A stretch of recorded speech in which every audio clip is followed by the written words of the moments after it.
I'm Becky Rupert McMahon. I'm the president and CEO here at the Cleveland Leadership Center and delighted to be today's moderator. Speaking of today, I am delighted to welcome into the spotlight Hermione Malone, Executive Director of the Cleveland International Film Festival, which just celebrated its remarkable 50th anniversary. The Cleveland International Film Festival is dedicated to showcasing the power of independent film arts to educate, inspire, and foster an inclusive human experience. Hermione has built a career driving impact that falls at the intersection of culture, media, and equity, including, among other roles, before she joined the International Film Festival, launching a national startup incubator for nonprofit news at the American Journalism Project, leading efforts to close the racial wealth gap through entrepreneurship in New Orleans, and advancing diversity and community engagement at Cleveland Clinic and university hospitals. Hermione is also a former journalist, including time spent with the Boston Globe. She is a 2016 German Marshall Memorial Fellow. She is fundamentally a storyteller at heart and an incredible change maker. I think her most important feature in her background is that she is a very proud graduate, as am I, of the Cleveland Leadership Center's program for mid-career leaders, Cleveland Bridge Builders. We graduated way back with the class of 2008, but what a class it was.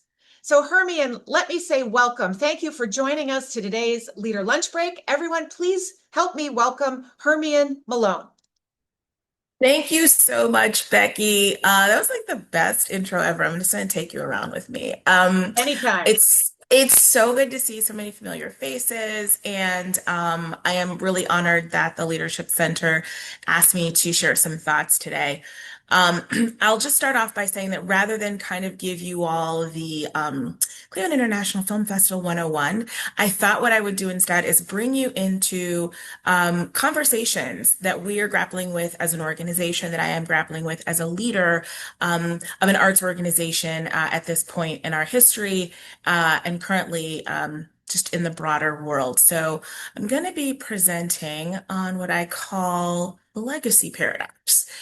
So I'm happy to answer any questions at the end, even if it's not about this. So I'll get going. And I'll start off by saying that, when I stepped into this role, I inherited something rare, an organization with nearly 50 years of history, a loyal audience, and genuine civic goodwill. I also inherited something that doesn't make the brochure, the weight of an institution that had been loved, sometimes more than it had been led. And that is not a criticism of anyone who came before me. It is, I've learned, just the honest reality of what happens to legacy organizations. They accumulate history, habits, relationships, expectations.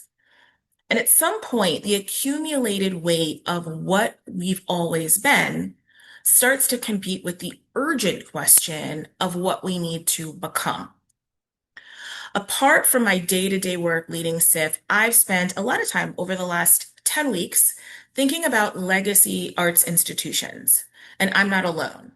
I, along with 6 other women leaders and nonprofit arts organizations from across the country, was selected to participate in the 2026 Creative Guild Leaders Institute cohort. From museums to galleries, sculpture parks to library exhibition departments, from Boston to Los Angeles, the weight of legacy and what it means to lead arts organizations at this point in time is top of mind for most of us. For CIFF, that tension came into sharp focus at our 50th festival. Milestone years are interesting. Everyone wants to celebrate, and believe me, a celebration is warranted. To think about 50 years ago, John Foreman, as a college student at Case Western Reserve, going, some international films here, and built a festival that has lasted this long is genuinely remarkable. But I also kept thinking the organizations that don't survive their 50th year are the ones that treat the anniversary as an arrival instead of a checkpoint. And I didn't want that for the film festival. So that's the lens I want to bring today. Not a victory lap, but an honest look at what it takes to lead a legacy arts organization right now in this economy, in this cultural moment, in this city. Because I think the questions that we are grappling with at Cleveland International Film Festival are the same questions a lot of Cleveland civic institutions are navigating, whether you're in arts, education, healthcare, or community development. The question underneath all of it is the same. How do you honor what came before while building what comes next? And what does it take to keep a legacy organization alive, relevant, and community rooted? So by nearly every element that we measure, CIFF 50, which was just held in April, was a success. We issued over 30,000 tickets to 338 films from 65 countries. We hosted 45 sold out screenings over 10 days, up from just two last year. And we welcomed over 400 filmmakers and industry guests to Cleveland, many for the very first time. We also heard loud and clear that our attendees loved CIFF 50. Over 90% of those surveyed would attend again and would recommend CIFF to others. And when we look at the strength of the film program, 89% of all votes cast rated films good or above, up from 80% last year. Even more impressive, for our top box scores, our films with a rating of excellent, 69% of all votes cast for films rated them excellent, a 19% jump from last year. And when you pan out from Northeast Ohio, Cleveland International Film Festival actually outperforms its festival peers in audience demand, ticket sales, and programming volume. Notwithstanding these clear wins, our organization, like others across the country, are facing some headwinds. I'm going to walk you through three honest challenges facing our festival and legacy arts organizations broadly today and be transparent about what's really hard right now.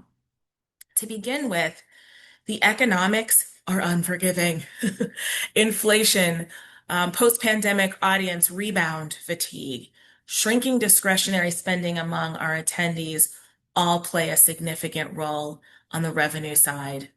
There's also this tension that a lot of nonprofits face between earned and contributed revenue. As I'm sure you can guess, ticket sales alone don't sustain a festival.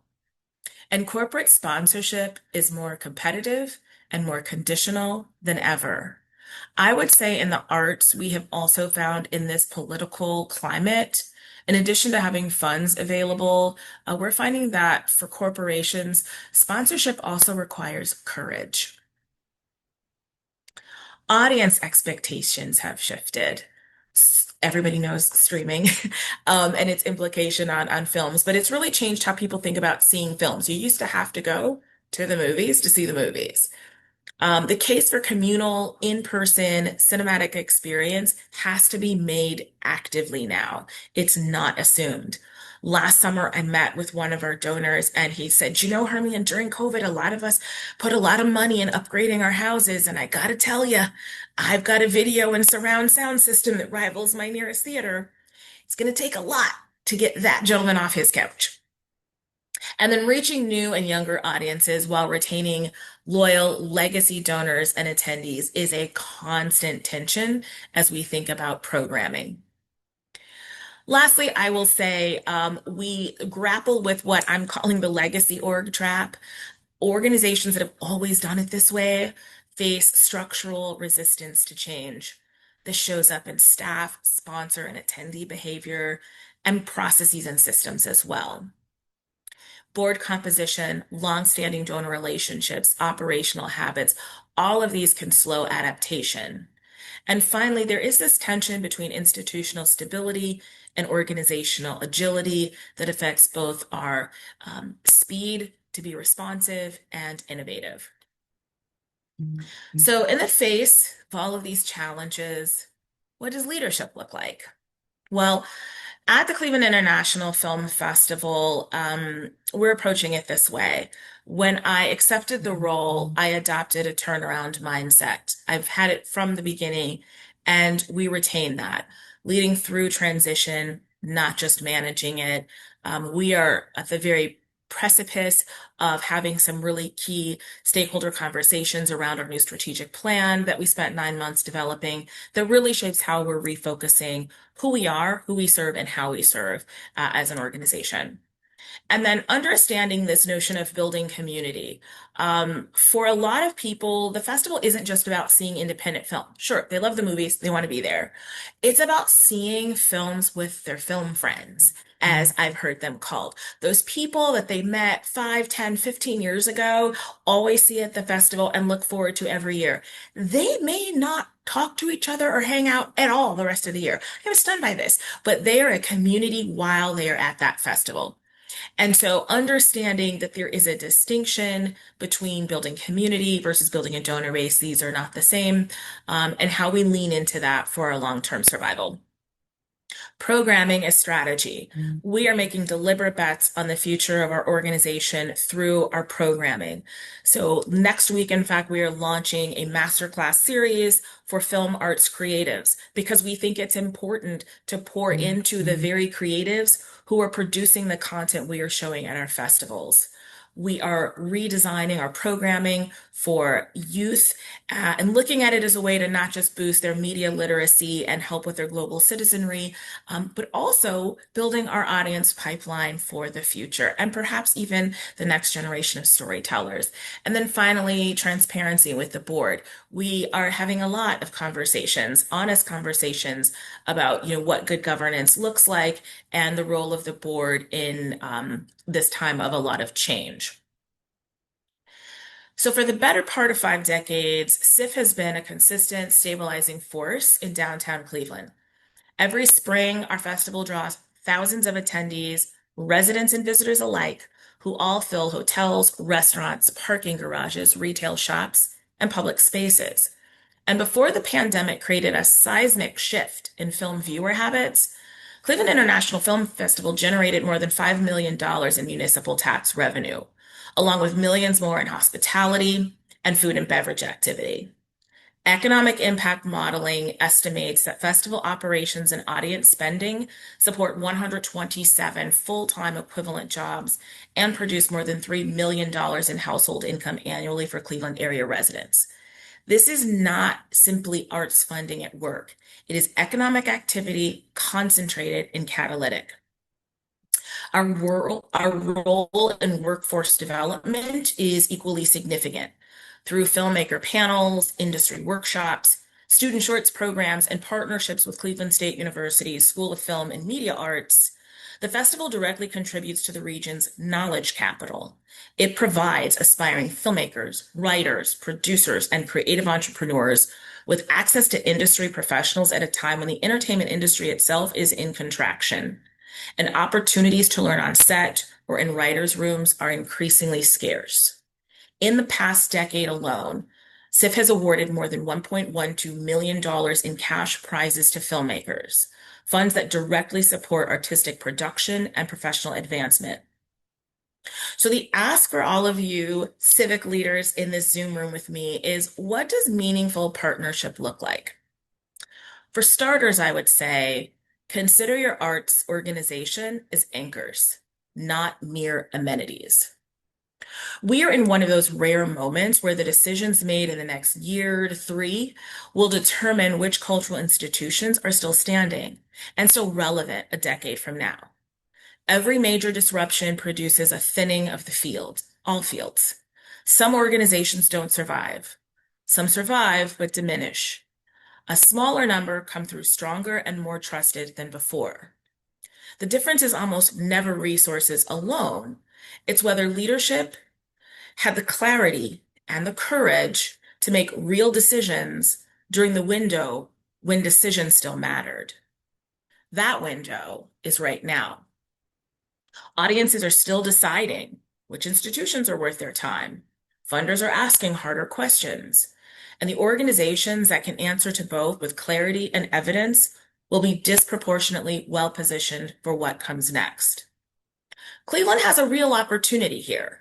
We have institutions with depth and civic leaders who understand culture is infrastructure. What we need now is genuine investment. Financial, yes, but also relational. because the window for shaping what comes next for CIFF and legacy arts organizations writ large is still open, but it won't stay open forever. Thank you. What a powerful image to wrap up with, the open window. I like it even better than the door with the fresh air coming in. I want to go back to where you started, Hermione. Why was this the right opportunity for you to take 2 years ago? Knowing that, I assume you knew that you were going into some headwinds because the industry is going into headwinds. Talk to us a little bit about what in your leadership journey led you to the conclusion that this was the right opportunity for you and for the organization right now. Whenever I look at opportunities, and this can be employment, this can be board service, it can be volunteerism, I consider a couple of things. One is, can I bring unique expertise to the role? Two is there an opportunity to learn something? And three is, do I think it might be fun? Um, and for me, the film festival was always this amazing, I call it a jewel in the arts and cultural crown of Cleveland. The first time I went, I was like, holy smokes. I think I was in college, and at Weatherhead. And I don't know what I was expecting, but it punched above its weight. And I told everybody, you got to go to the film festival. Like this is so amazing. The city has this incredible event. So one, I deeply aligned with the mission. I'm a storyteller at heart. Film is one of these like most accessible ways of reaching people. And in a world that's really divided, I think film and stories from other countries, peoples, and places can be powerful. Getting to the things that I thought I could bring to the role, I had led a nonprofit in New Orleans that was sort of facing a similar pivot point. It was sort of staying still. Its funders were kind of moving this way, and we're saying, hey, what are you doing to evolve? And so I thought that there was a way I could bring that experience to the film festival. And then, frankly, I thought there was room to play, meaning when I was interviewing and I asked a bunch of questions about, what they were facing in terms of audience and revenue and those sorts of things, it felt like there were some things we hadn't considered that straight away, were things that I sort of dove into. So those were the key factors in terms of me, considering taking this role. Yeah, I love the intersection of expertise, opportunity to learn, and will there be fun? That fun piece to me translates to the love concept. I think that as CEOs, we have to love the organization, the mission of the organization that we serve. Otherwise, we could be tactically successful, but we'll never be strategically successful.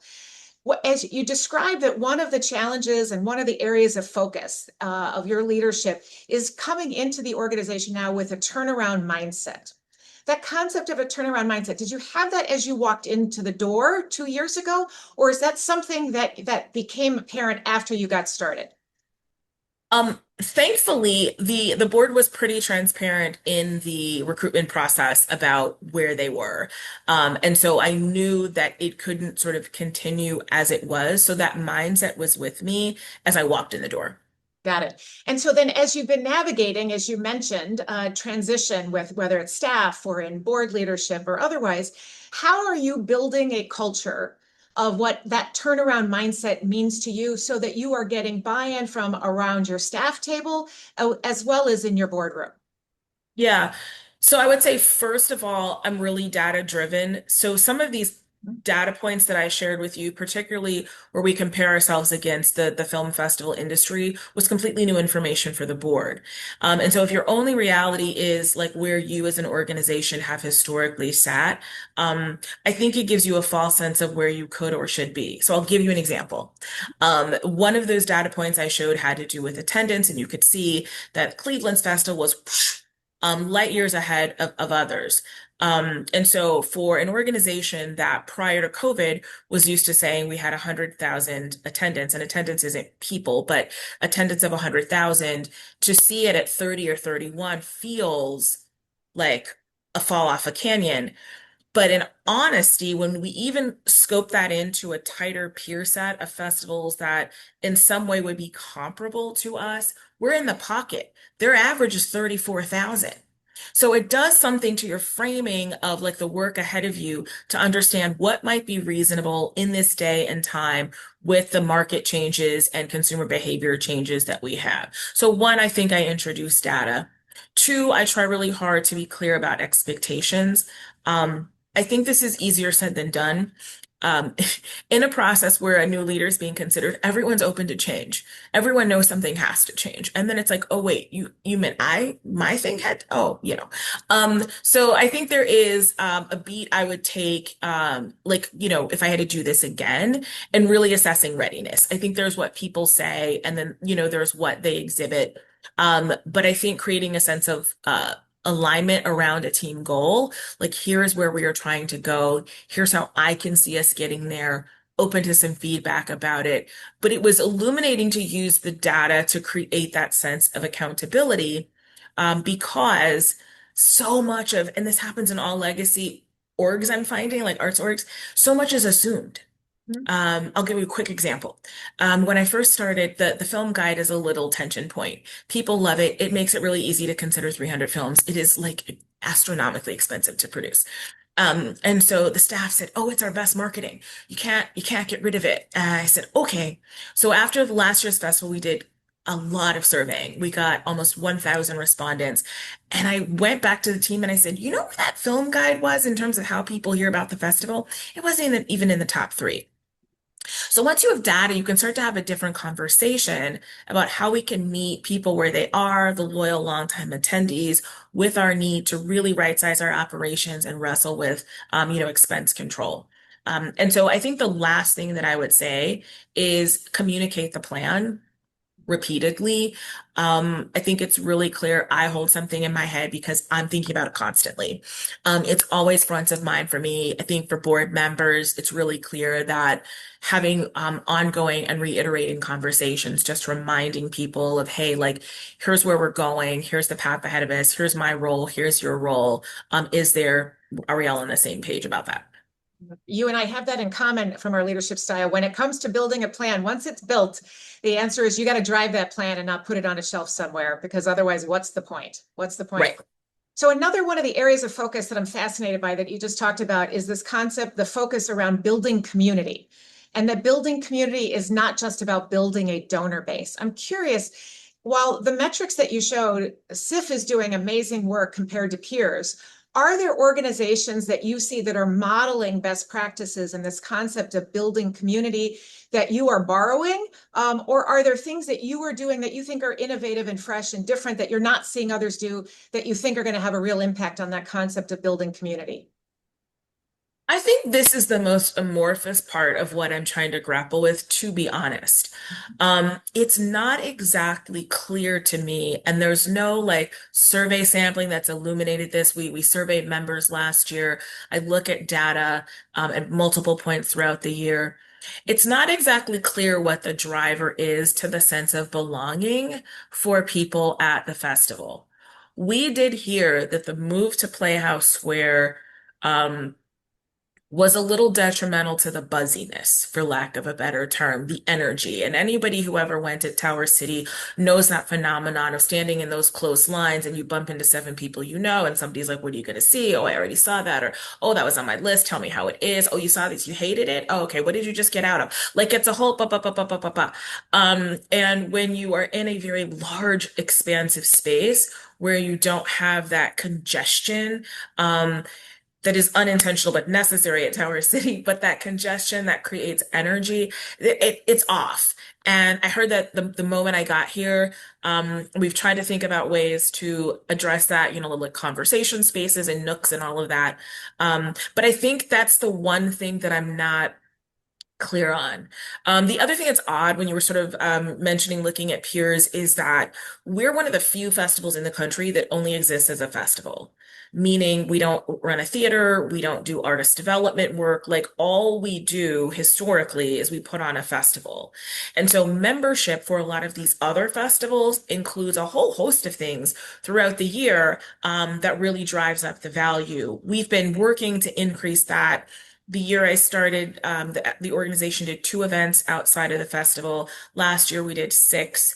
This year, we'll be on target to do 12. We're piloting some things and going where the response is strong. But this one is still a little bit of a head scratcher. I did have a thought this morning. I was talking to my sister about it actually right before I jumped on. Um, I went by a friend's house and her husband was wearing these little like racing shorts, but they were the branded with like a local coffee shop. And I'm like, why are you wearing apparel from the coffee shop? He's like, oh my God, I love these. I have them in blue. I just got to get them in black. And I went to their website and they have like a decent amount of merch. And this is so weird that it's not just coffee cups. And then it occurred to me they have built a fan base. People are fanatical about this coffee. And I think to some extent, CIFF over the years was successful in building a fan base. I think for us, that fan base aged and is still there, but there are fewer of them. Our largest demographic by age is 70 and over. So younger audiences for me is like 40s and 50s. Would love to have y'all come on out. But there is something about what created a sense of fandom about this festival that I'm still trying to sort of wrap my arms around. So if there are folks who are like great at sussing this out, would love to work with some of you on that. But yeah, I think for us that is the outlier that I'm like, yeah, I'm not sure yet.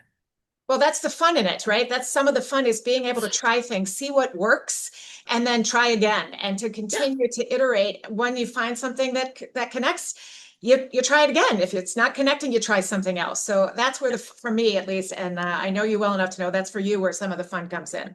All right, Yeah. so I have to ask a 50th anniversary question, even though, and I love how you set it up at the very beginning, Hermione. The 50th anniversary, in many ways, is really just the launching point for where you go next, right? So you are very Right. focused on the future. But I got to ask, is there one or two, are there one or two sort of special moments or highlights from the first 50 years that you think were defining its for CIFF? Oh. Oh, that's such a good question. Um, so I would say that in the early years, when the festival was hosted at the Cedar Lee, and just like if any of you have the chance to ever pick John Foreman's brain about this, he's such a great storyteller. But literally, this was initially a one and done for him. And he was working on the campaign of somebody running for public office, and that person did not win. So John didn't have a job. And he's like, well, I guess we can do this film thing again. And so it's really kind of beautiful how it grew from him talking with some friends. But I would say once it outgrew the Cedar Lee Theater, that was one of those key milestones where this thing's really got some traction. They had moved to, their first executive director. And so I think that transition point from Cedar Lee to Tower City is one of those points. I think the legitimacy conveyed through the organization being an Oscar qualifying festival for shorts. So if anyone watched the Oscars this year, the short film that won actually showed at our festival last year. And so there's an incredible amount of quality filmmaking and talent that's coming to the organization for sure. And then I think you can't overlook, the shift to Tower City. I mean, I'm sorry, to Playhouse Square, and the impact of COVID as being like another kind of like pivotal milestone moment for the organization. Awesome. All right. So my last question, I got to ask a film question because boy, do I love movies of all. No, don't ask the one I hate. Go ahead. Uh-oh. Well, I was going to ask a looking forward picture, which is Oh, not what good. your favorite film is. No, I'm not Thank asking that. you. No, no, no. Who could come up with just one? If you truly love films, there's no way you have just one. I'm just saying. But anyway, no, I'd love to look into the future. What are you seeing in terms of emerging trends in storytelling or filmmaking that are really exciting you? Yeah. Two things right off the bat. One is sort of micro content. I think a lot of filmmakers hate this notion, but this is really coming out of a culture of a younger generation that just has shortened attention spans. It is also, though, building on the innovations of filmmaking that make it more accessible. Like you could take your iPhone and make a movie, not kidding. Yeah. And so the accessibility of the technology allows more stories to be told. And one of the formats that is both effective from like an attention seeking, but also a financial cost is that sort of micro content. So we're seeing more of that coming along. I have not seen a tremendous amount of like AI films and festivals. Somebody did do like a category. I'm just blanking right now which festival tried this, where they created a category specifically for it, and they weren't great. I will say what I've heard from some really incredible filmmakers is the use of AI to help them consider possibility. So one filmmaker needed an aerial shot. It was going to be very expensive. And the producers are like, no. So he went and he created a version of this using his iPhone and AI and showed them like this is what it looks like when like you don't pay for it, right? But this is the possibility and why it's beautiful for this scene. And they were like, oh, we get it. Here's the money, get the shot, right? And so they're using it in ways that I think help the more conventional storytelling, which is really nice to see. So I would say those kind of things are emergent at the moment. Awesome. Hermione, thank you. You have given us so much to be excited for, not just what happened the last 50 years, but more importantly, what's coming up in the next 50 years. Thank you for joining us today and for this fabulous conversation. I invite everybody in the audience, please join me in thanking Hermione for her time and for her visionary leadership, which I know is just getting started.